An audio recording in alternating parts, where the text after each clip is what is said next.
So, welcome back to Just Me, and today we're joined by the amazing, and I mean this, the illustratively brilliant genius of Korky Paul, who I met many, many years ago. We just said it, over 20 years ago. So, Korky, over to you. Who are you and what do you do? I mean, I know, but tell everyone what you do. Okay, hi everybody. I'm Korky Paul, illustrator. Um, I have always drawn as a kid. Always drew pictures and and cartoons. Always loved cartooning, and we were brought up to read. My mum always took us to the library, and we went and took out our books. But my passion was comics, and we had these Marvel comics, which I think are now, because this was in the 50s when they were all coming out after the war. So I think they must be worth a few bob now. But my brother and I, we had a box, a great big cardboard box of these comics by our beds, and we'd read these things. And the thing about my mum was that she encouraged us to read. She didn't mind what we read, and because people used to criticize her for letting her boys read comics, and she said, "I don't care what they read, as long Wow. as they're reading, and then they'll move on." Wow. And which was great. And and then I went to high school, and I did art for my matriculation, which is like A levels, I guess, and was my best mark. Got an A. And I wanted to go to art school. Of course, my dad wanted me to go to law school. Wow. Wow. We had this argy-bargy about law school and art school. And anyway, I went to art school in Durban in South Africa, and had such fun there. Great 3 years or 4 years, was it? And did a lot of surfing on Durban Beach, and we had a windsock up on the refectory, as it was called, to check which way the wind was blowing: west wind offshore, east wind onshore. And then I was this was amazing. I did fine arts, right? And I did enroll at the commercial art course, as it was called in those days, just to kind of pacify my dad. But I quickly changed to fine arts, which was much more interesting, and more interesting characters doing fine arts. And I did my graduation show, and a friend of mine came up from Cape Town, where she was living. She was a school friend, and she came up on holiday, and she came to my graduation show, and she said, "Well, what are you going to do now? You've done this course." I said, "I have no idea." She said, "Well, I've just met this bloke. He's an Aussie guy. He works for an advertising agency in Cape Town, and he lives in a cave underneath a hotel." And he uses hotel facilities, but he sleeps in the cave. Wow. Mad guy. So she said, "Take some slides or your work, and I'll take them down." So, in those old days, take Yeah. slides, and Yeah. you Yeah. put Yeah. them in little mounts and all that stuff. And I And it used to posted. cost a fortune too to do it. Yeah, absolutely. And then so Colleen Forder was her name. So Colleen took these pictures down, and next thing I get a phone call saying, "We're offering you a job. Come Wow. down." Yeah, I couldn't Wow. In believe it. advertising. Yeah, in advertising for 3 months. And I never heard of these guys. It was a company called De Villiers on Schoneveld. Yeah. Yeah. Yeah. So I didn't have a lot of money then, and so I hitched down from where I was living in just outside Durban, and I hitched down, said goodbye to my mum, and I had sisters living in Cape Town, so I had a place to stay. And I hitched down there, and kind of arrived 3 or 4 days later, sleeping rough, and it was fun. I was in my, what was I, 20 or something, and I got this job in this amazing advertising agency. It was extraordinary. And I told the guys, I said, "Look, I did fine arts. I know nothing about layout and typography and design." They said, "Don't worry, we loved your portfolio. We'll teach you. We'll teach you that stuff." We look, and they were these two young guys, De Villiers and Schoneveld, who were really quirky but clever businessmen. And they just employed weird and wonderful people. I mean, some crazy people I worked with. But my boss, who sadly passed away, Brian Searle Tripp, he was a big name in advertising. I mean, he'd won awards in Paris and London and New York and stuff. And he was one of those guys that if you came up with an idea better than his, he would embrace it, present it to whoever he had to present to, and they'd say, "Oh, well done, Brian." He'd say, "No, no, no, it wasn't my idea. It was Joe Bloggs. It was his idea, the junior. How He did it." lovely. He was an amazing guy, and he just loved to impart his knowledge because he was in his 40s. So when you're a 20-year-old, that's old guy, you know. Yeah, yeah. And but he loved to do it. And then when he retired, he set up an advertising school called the Red and Yellow School of Advertising in Cape Town, which is now pretty famous now in South Africa. Wow. And then I've just been back in South Africa, and I met my other boss who gave me the job 50 years ago. Wow. So we had dinner together and Oh, very reminisced about lovely. things. So advertising taught me all about layouts and design and thinking of ideas, you know, and how to visualize, how to picture things, because that's what we were doing, you know, for. But you know, then then things got quite hectic in South Africa, and there was military training service and all this stuff. So I fled to Europe, and bought a camper van. Did you? Yeah, in Luxembourg, and then I just went to all the art galleries in Europe. That's what I No way. wanted to do. I didn't want to go to sit on some beach and talk about the price of a hamburger, and price of egg, what a coffee costs and all that nonsense. And so we just went to campsites, and the campsites in Europe are extraordinary. Um, and I picked up two bikes with my wife. We got two push bikes from on an auction, and we'd park the camper in the camper site in the city, and we just ride around the city, and there's no Google in those days, so you get a little bit lost and you're out with the maps, but you'd explore. We had such fun, Wow. and going to all the galleries was amazing. And then I ran out of money in Greece, and I got a job in a Greek advertising agency. Is that right? Amazing, yeah, because I'd run out of money and I'd fallen in love with Antwerp in my tours around Europe, and I thought I'd go live there. I'd go live in Antwerp. I spoke Afrikaans, and Flemish is very similar to Afrikaans, so I Mhm. wouldn't have such a language problem. And but I didn't have two bob to even pay for a ticket to get my camper van out of the country, because in those days you had to take the car out the country. Okay. And I saw this, what was then the only sort of high-rise building in Athens, and I said to my wife, there'll be an ad agency in that building, definitely, because and sure enough, it was Hellenic Euro Advertising or something. And cut a long story short, this guy got me a job with a bloke called Nikos Dimo in Athens, and I didn't have any Greek, but all I had to do was storyboard TV commercials and draw pictures, which I could do. Wow. Yeah, so that was my love affair with Greece, and now I live there part of the year. My kids live there. It's become part of our lives. Yeah. How So lovely is that? it's and then I came to London and worked in advertising in London, and but they would catch me drawing, and they say, "Why are you drawing? Why aren't you at this budget meeting or strategy meeting?"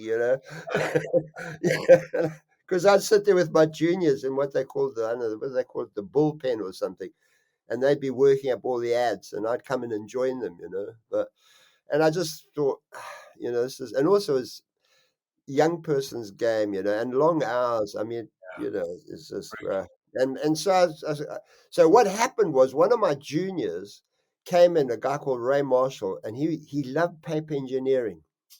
And so we'd do these amazing brochures full of paper engineering Wow. and pop up stuff, and of course the clients loved them, but then they had a heart attack when they saw the budget, what it cost to make them. Anyway, Ray came in one day with a book called The Haunted House by Jan Piankowski, Wow. and this book on its own reinvented pop-up books worldwide. I mean, it Wow. was an extraordinary book that came out in, I think it was 1979 or something, an amazing thing. And Ray said, "Look at this book. Look at these things." So we started working on a book, an idea. We decided to do a tour of London, and we called it the Crocodile and the Dumper Truck, Wow. a pop-up guide to London. And we're going to do all the sights of London in pop-up. And then a friend of mine who I had met in Greece, he was head of a Greek publishing company. He was coming to Frankfurt for the book fair, and he phoned me up and said, "I'm coming to Frankfurt, and I'm coming on to England, and I'll come and visit you." I said, "What's happening in Frankfurt?" He said, "Oh, there's this big book fair." I said, "Oh, really?" And he explained to me what it was.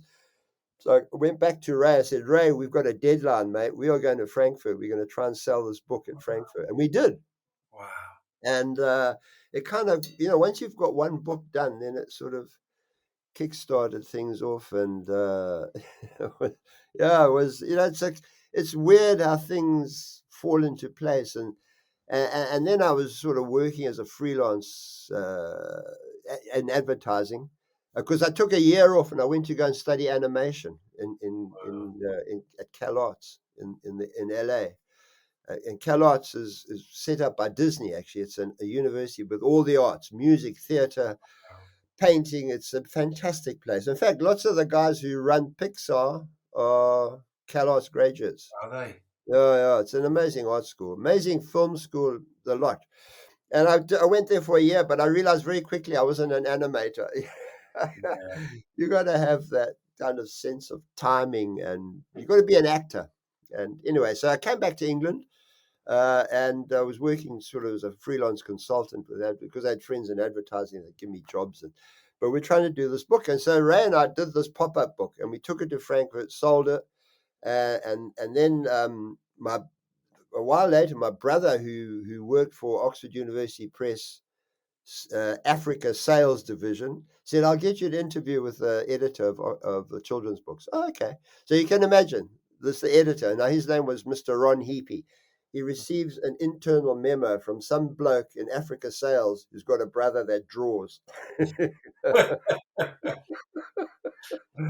Anyway, to his credit, he saw me. He invited me for an interview. Jump on the train up to Oxford. And, it was the same old thing, photocopies of my work, and don't phone us, we'll phone you. And then Yeah. as I was walking out the door, he hands me this A4 typed out manuscript. He says, "Have a look at this story. It's a story about a witch who No. lives in a black house with a black cat. Do me 3 drawings." No And way. it's part of a reading tree program. So it's one of 10 books in some reading tree program. And it's A4 paperback, staple bound. Okay, cool. So I go off and think, well, that's better than nothing. Yeah. Well, I read the story and I think, this is a fab story. What's it getting lost in some reading program? And because I, work in advertising, you kind of train to think other ways. So I thought, sod this, I'll do it as a picture book. What have I got to lose? So I went and bought an Oxford University Press picture book. I think it was the Snow Queen. And I got the dimensions. And as an art director, having worked with illustrators, they always did their work 120% up, just because it's a better way of working. So I did that. And I arrived, I don't know, a month later with my 3 drawings. And he took a look at it. He said, "This is what I asked for." I said, "Suspend your judgment. Just take a look at it. I think it's a great little story." And so last year we celebrated 35 years of Winnie, Wow. 44 languages. I think it's 10 million sales now. I mean, where did that come from? I mean, But, it's but that, that, amazing. but that's amazing, isn't it? It's so funny, isn't it? I mean, so what do you think has really helped you? Because I mean, I love Winnie the Witch, and that's how we met, wasn't it? Over 20 Yeah, years yeah, ago. I got into Winnie the Witch with my yeah, daughter Lily. Well, Lily, my daughter, and we saw that you were at Oxford School or yeah, whatever, and came to yeah. meet, bought one of your pictures and stuff. But what is it that has really helped you and inspired you along the way? Because I mean, you've mentioned your kind of journey, and your journey is just all over, isn't it? Yeah, But yeah. what It's helped? been, Because I mean, you mentioned about your mum, which I love, and she really sponsored and got you interested in reading and comics and whatever. yeah. But what has really kind of propelled you and kept you going through the years? Well, the other thing is my grandmother, who was an amazing artist, absolutely Wow, fantastic pen and ink artist. wow, And she had a farm up in the Kalahari. wow, And she drew all the fauna and flora and the people, and she just drew her surroundings. wow. Beautiful drawings. I've got a whole collection of them. Have you? Amazing. And she was my great encouragement. She urged me to go to art school and all this, and encouraged me to draw. And when she got too old to draw, she gave me all her stuff, the 303 dip pen, I always remember that, the 303. And so she was my great inspiration. And our house was full of her. She was my maternal grandmother. Her Wow. house was full of her pictures. So she was a big influence. And also Ron Heapy, he was amazing. I mean, he was my man. So Winnie took off, and then he commissioned me to do all sorts of other picture books. I did a whole series of anthologies of poetry books: dragon poems, dinosaur poems, monster poems, space poems, magic poems, Wow. football poems. And so the second Winnie came out 9 years later, right? And some wag said, "Well, that was quick." For OUP, but it wasn't really, because Ron was giving me all sorts of other stuff to do, Right. which was and then I did a whole lot of picture books, Sanjay and the Baker, Professor Puffendorf, and so I was busy. He kept me really busy doing these things. But then Winnie started taking off, and I was starting to do 2 Winnies a year, which was Wow. takes up a lot of time, and then OUP, they will only have me working on Winnie now, so which I'm happy with. So she's really evolved, It's and a and beautiful and, story.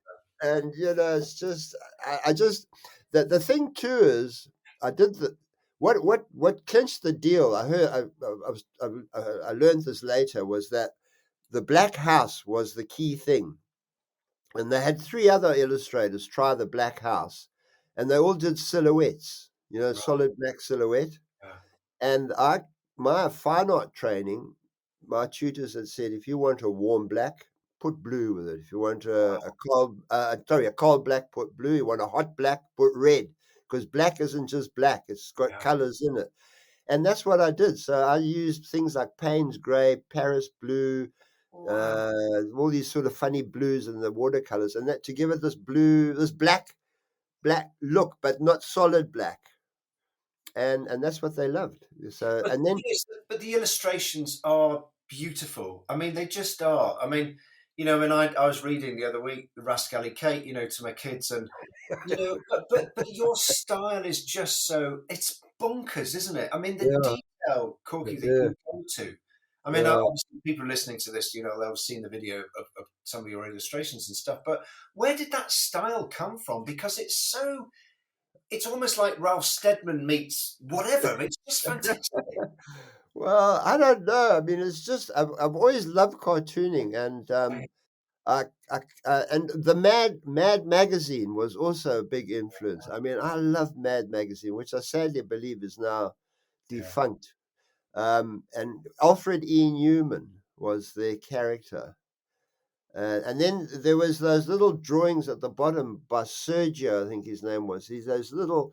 I don't know if you're familiar with Mad Magazine, but they Yeah. had these little, Brilliant. little right at the bottom, these funny little drawings. And then the other guy who drew his feet.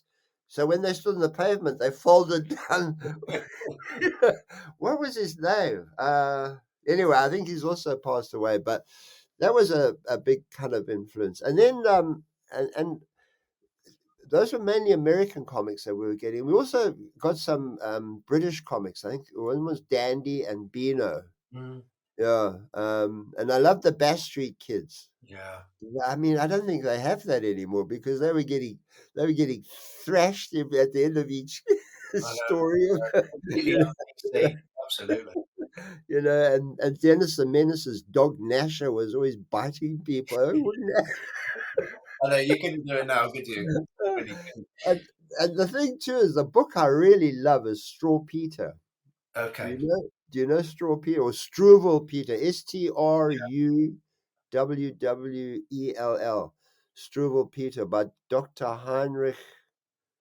Oh, can't remember his surname, but or Shockhead Peter is another version. And apparently, Ron Heapy told me he went to see a production of it Wow.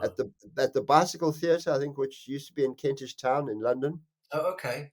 Yeah, but this book, it's extraordinary. I mean, there's a little boy who sucks his thumbs, and this kind of weird wizard with a big hat and comes with like garden shears and cuts his thumbs off, right? And there's another little girl who's silly Sarah, who plays with matches, and she burns herself, and all that's left is a little pile of charcoal. I mean, Wow. Wow. but also dealt with racial things, racial prejudice. I mean, like these little boys are teasing this little blackamoor, as it was called in the book, a blackamoor. So this also some mad kind of wizard with a big hat grabs these naughty little boys who are teasing him and dumps them into black ink. My sister found this copy, which was Wow. the one we had as kids, Wow. right?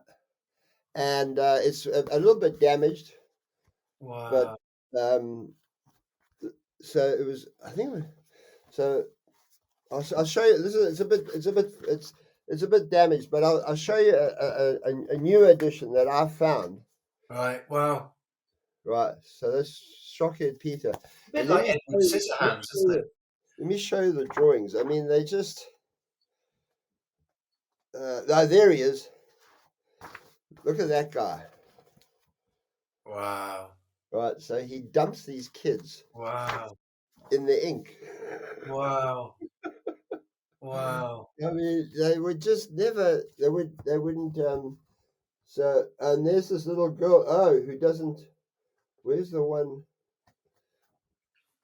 about? I want to show you one where this guy with the scissors comes and cuts his thumbs off. Oh yeah, there you go. Wow. Wow. You know, the door flew open, in he ran, the great long red-legged scissor man. Oh, children, see the tailors come and caught our little sucker thumb. Snap, snip, snap, the scissors go. And Conrad cries out, oh, oh, oh, snip, snap, snip. They go so fast that both his thumbs are off at last. Wow.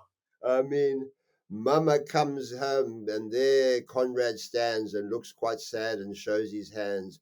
Ah, said Mama, I knew he'd come to naughty little sucker thumb. Wow. Wow. I mean, you never get that today.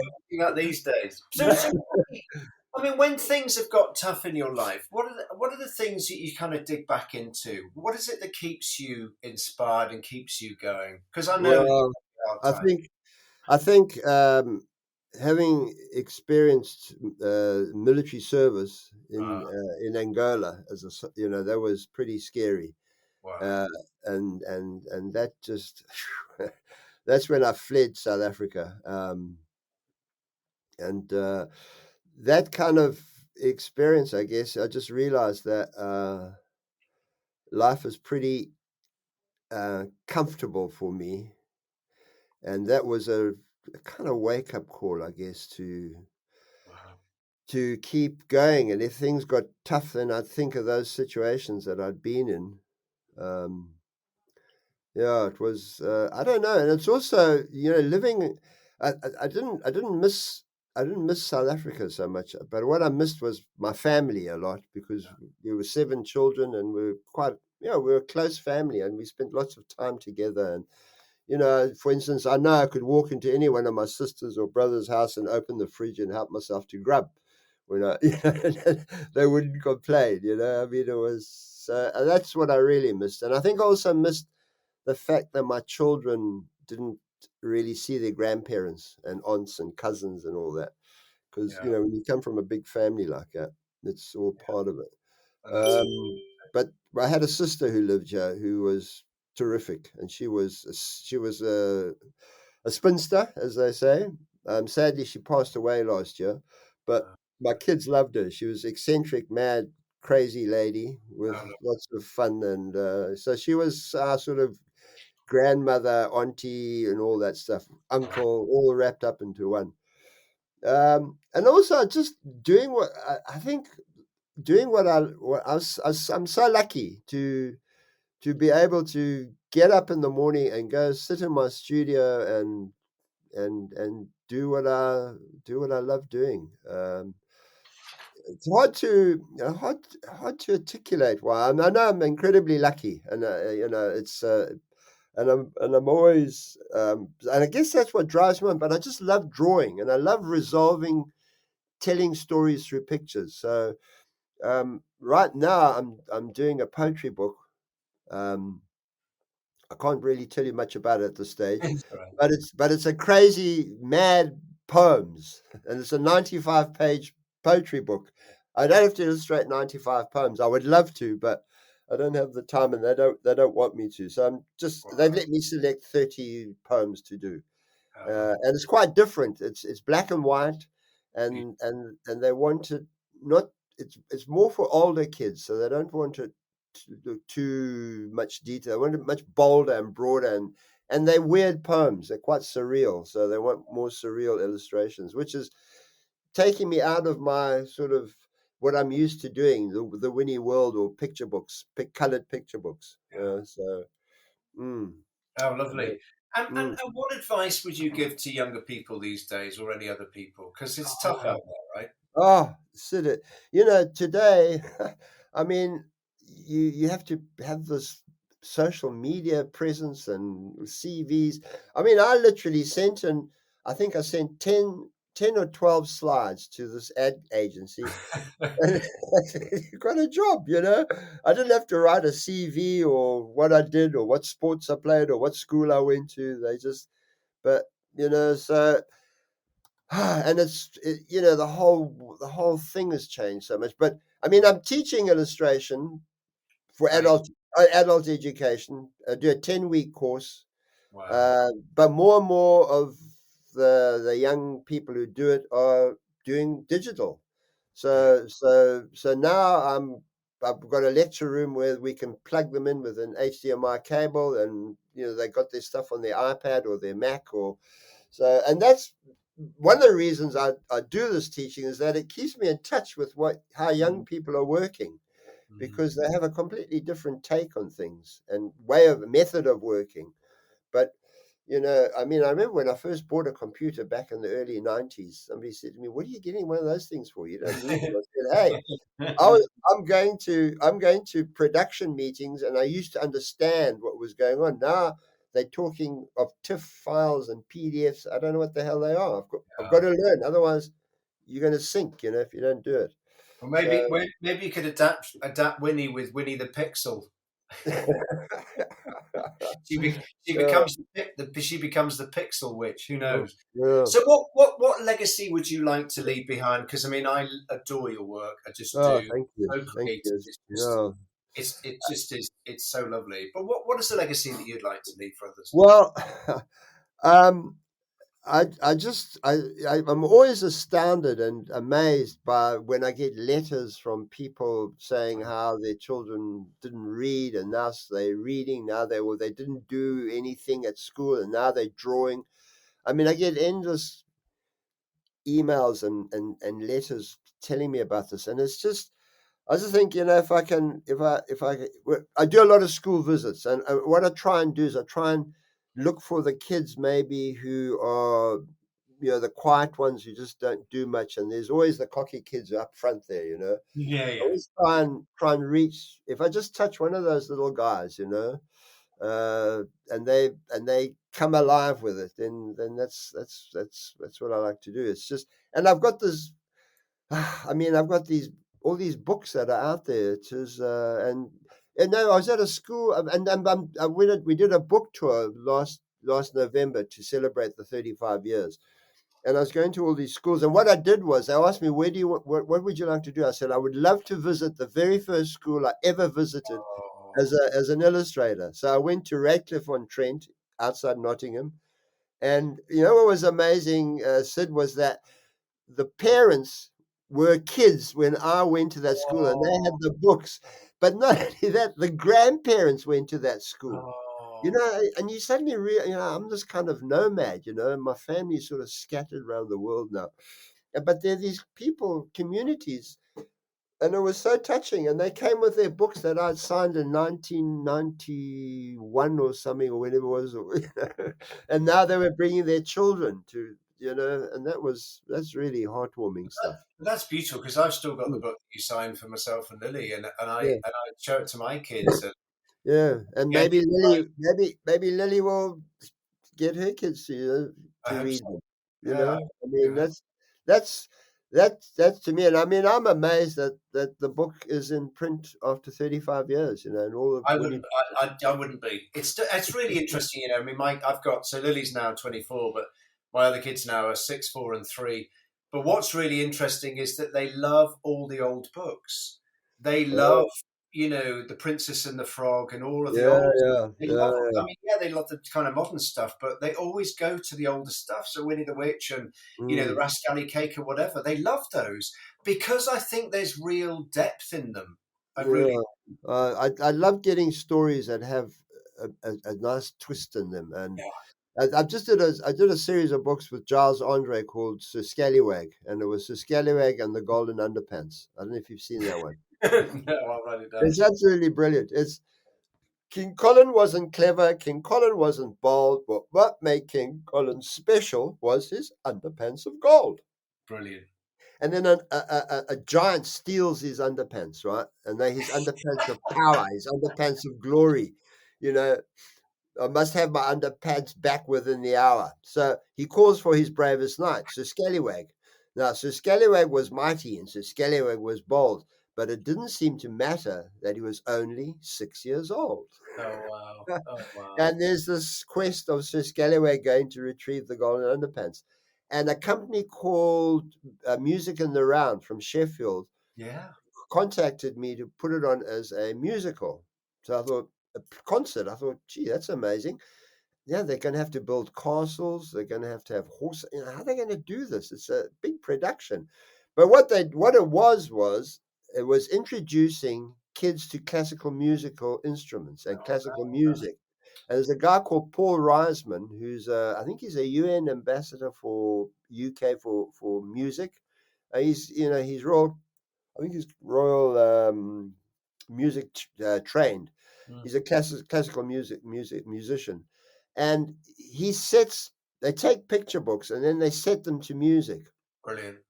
and Brilliant. and so I went to see the production, the first one, up in Sheffield, at the I think it's the Oracle. It's in the round. So we're all sitting there, and I was going to go do a workshop with the kids drawing golden underpants, and I get there a little bit early, and the lady said, "Are you sure you want to do this?" I said, "Yeah, why not?" She said, I do it in school." She said, "Well, there's about 1,000 kids here." I Oh, said, can't do it. Can't do it. Anyway, so we go and it's all in the round, sitting there, and suddenly the lights go down, and a musician plays on a flute a little piece of music, and then a violinist plays somewhere scattered elsewhere in the audience a little piece of classical music, short little intros, and in the 15 instruments all playing this. So, and they all come down onto the stage, and then this lady called Polly, she's heads up this company. She's on the stage, says, "Right, boys and girls, if you knew all those 15 little bits of music, you're very clever." wow. And here's a very clever man. And up on the screen comes a picture of Mozart. And and what we're going to do is we're going to play a little piece of music that Mozart wrote when he was 6 years old, because we all Oh, know that Sir Scallywag was only 6 years old. wow. There's a wonderful link there. And then How they play lovely. this music. And then there's an introduction to the orchestra, where they sit is important and what they do. And then they have the kids conducting and pretending to play violin. It's just a brilliant production. All they did was they just projected my pictures up onto the screen. What a brilliant idea. Paul writes music for it. So that thing says Scallywag was mighty, says Scallywag was bold. He wrote this little chorus, and every now and then the kids would chant it. Yeah, it was amazing. So I saw it at the Barbican with the London Philharmonic a couple of times, up to Scotland with the Scottish Philharmonic Orchestra and stuff. It's so that kind of stuff, where your books get reinterpreted into something else. But But that, but Scallywag, that, but that sort of goes back to your years in advertising, doesn't it? How do you make these ideas come to life? And whether you did that with pop-up books or whatever, or storyboard. But that's it. That's the magic that you bring, isn't it? In seeing that stuff and how you can bring that to life. well, I think my time in advertising was amazing because this was a very two very young men who started this ad agency, but they only went for big blue chip accounts. Like we had Ford Motor Company and big Wow. banking things and stuff like that.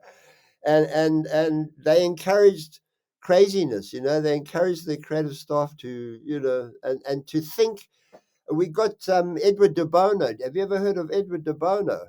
And He's the yeah, guy yeah, who I thought used of to work with lateral his thinking. daughter. Yeah, know him. Yeah, Yeah. absolutely. Well, So they yeah. flew him out from Canada, Wow. great our company, and everybody from the ladies who made tea. In those days, they had ladies with trolleys that brought the tea around, to the drivers, to the post guys, everybody, all the way up to the CEO, had to go to an Edward de Bono sessions. Oh, brilliant. And it transformed the company. I tell Yeah, you, people suddenly started thinking differently, oh, I mean, his classic was taking a paper clip and he said, right, give me 30 uses of a paper clip. yeah, yeah, yeah, And yeah, some people actually only came up with two, yeah.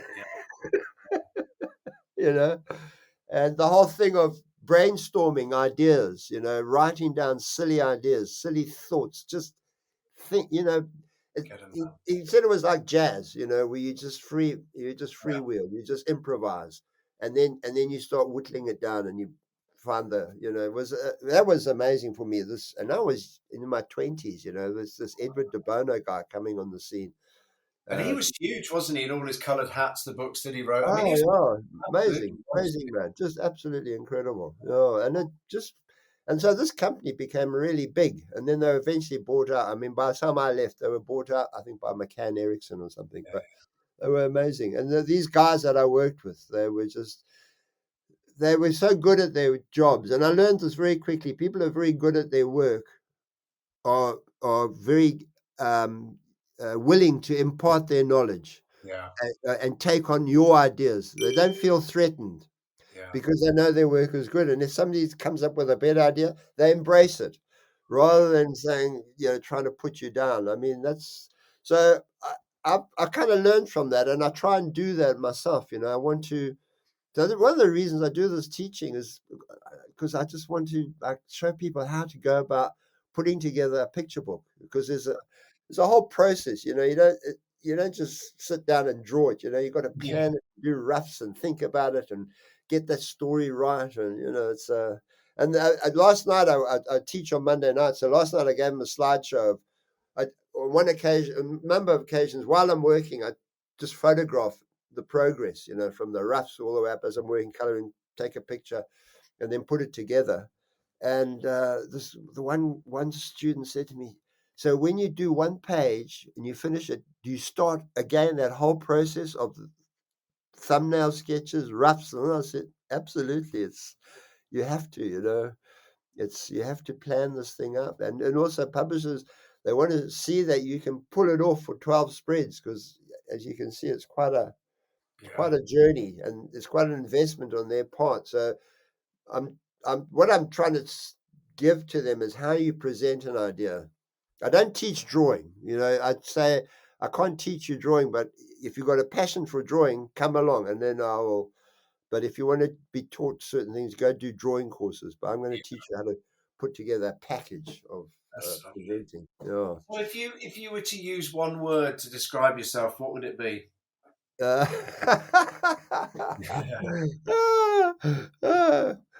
my kids would say grumpy. um,